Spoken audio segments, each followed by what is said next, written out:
Good day and welcome back to the Herbert Dennard Show. We have with us State Representative Nikki Randall. Welcome. Thank you. You're seeking re-election. I am. Why are you seeking re-election? Well, because I've done a whole lot of good, but I've got a little bit more to do. Okay. How long have you been a state representative? This is my 13th year. 13th? Yes. Wow. And who did you replace as state representative? I replaced one of the finest statesmen I have ever known. Would that be Judge Randall? Absolutely. Good. There's a lot of things going on. This transportation bill that we are voting on now, it's for the entire state of Georgia, and you have different pockets in different places where all 159 counties. Right. That was passed in the House and Senate. Where did it originate from? It came from a study, a statewide study, and then there was a special committee. So it was introduced in both chambers, which is what we normally do when we want to make sure something has a chance of moving on one side or the other, and so that it won't get stuck. So. Okay. Now, what about this consolidations up?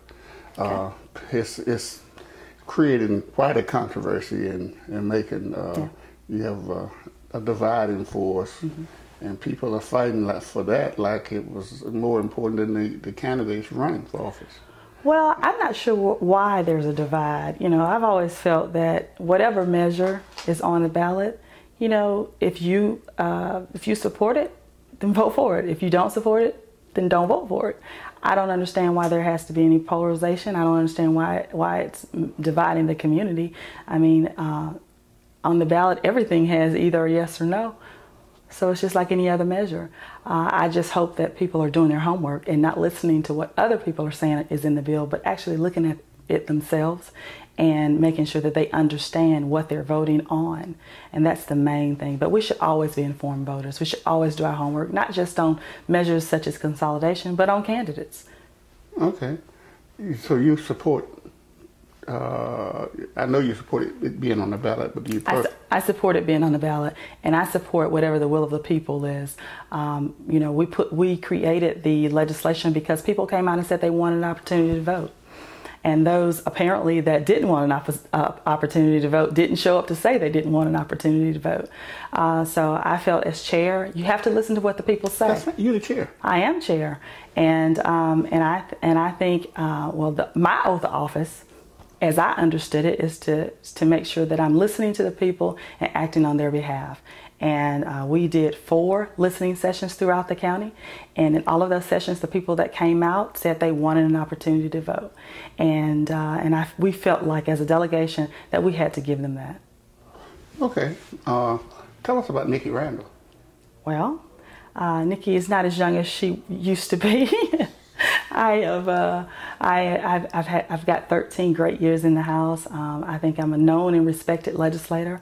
I think I have done so much for this community, even in the minority, because I learned early when I made the transition from majority to minority that you can't just always fight and fuss. You've got to learn how to compromise, especially when you're the underdog. And that's what we are right now. We have dwindled down to about 62, 63 members, Democratic members in the House. And so you can't fight when it's 63 to 107.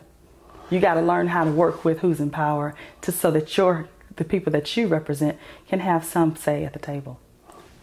Tell me about Nikki Randall. What church do you go to? I'm a member of Beulah Land Bible Church. Dr. Watson? Absolutely. It's a growing church. It is.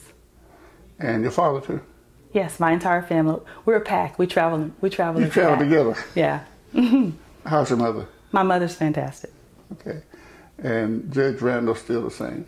Judge Randall is still doing his things. Him and I was going to Weight Watchers together at one time. I think he lost more than me. I lost it, but I gained it back. So now I'm trying to get it back off again. Well, you better do that. I know it is healthier. That's right. Absolutely. So you were seeking re-election. How long do you plan to serve? I don't plan to be a career politician. I think that within the next 5 years or so, I'll probably be ready to retire. I'm comfortable. You won't be old enough to retire. Oh, I will be old enough to retire. I'm a tenured member, and I can retire anytime I'm ready. But I think I have a little bit. Is there a few more things that I'd like to accomplish? Especially some. I was appointed to the special committee on juvenile justice reform.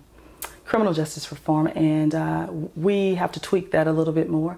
I've been working in long-term care, working with seniors for more than 15 years, and there's some more legislation, some cleanup that I want to do to put forth some more provisions and protections for our seniors.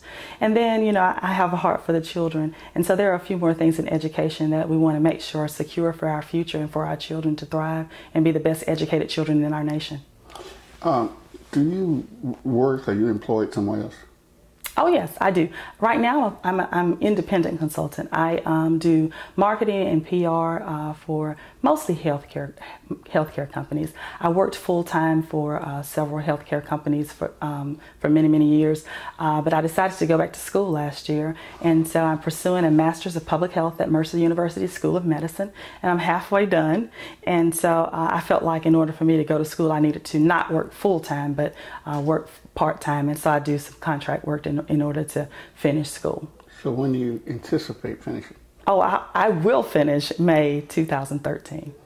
That's not anticipating. That's pretty positive. Oh, absolutely. Well, the difference between other getting master's degrees from other schools, when you're in the medical school, you have a track. You don't have a choice as to, I'm not taking this year, this semester, or that semester.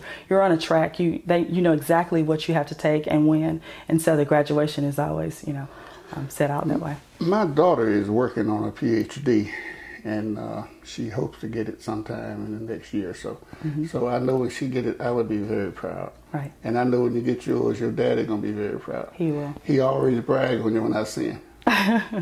Proud of his daughter. Well, proud of all of his children. Well, I want him to be proud of me, but more than that, I want him. He's my star constituent. He lives in my district.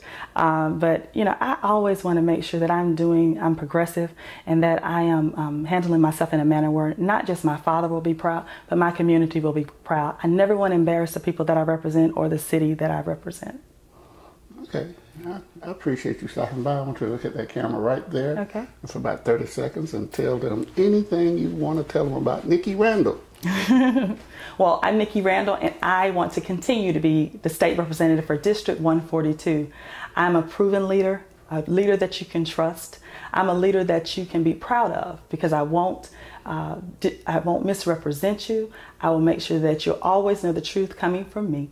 And ultimately, I want to continue to give Macon a voice, a solid voice in the state capitol. I've done that for 13 years, and I ask you to send me back. So everybody that's listening, go out to the polls July 31st, vote Nikki Randall, State Representative, District 142. Appreciate you stopping by. Absolutely.